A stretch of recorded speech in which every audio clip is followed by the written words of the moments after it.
আপনি একবার নীলার খোঁজ নিয়েছেন? আপনি জানেন যে আপনার সাথে ব্রেকআপের পর নীলা বিয়ে করে অনেক সুখে শান্তিতে আছে? জানেন?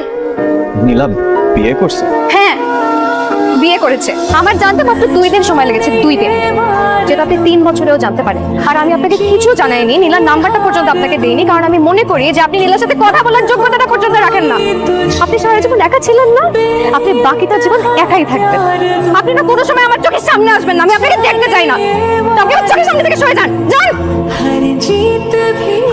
কে I am sorry. It's okay. কিছু বলছো না যে? কি বলবো? আমাদের treatment, helping each other out. ও, আমার বয়ফ্রেন্ডকে জিজ্ঞেস করে জানাবো। তাই তোমার বয়ফ্রেন্ড মানে? বয়ফ্রেন্ড আসলো কোথা থেকে আবার? কি তুমি কিন্তু সুস্থ হও নাকি? আর তুমি তুমি কি সুস্থ হয়েছো? এখন তো শুধু শুধু মানুষকে সন্দেহ করো। আই এম 100% শিওর যে ইউ লাভ মি। এত কিছু বোঝো, বাকিটা বুঝো না। তোমার বয়ফ্রেন্ড আমি?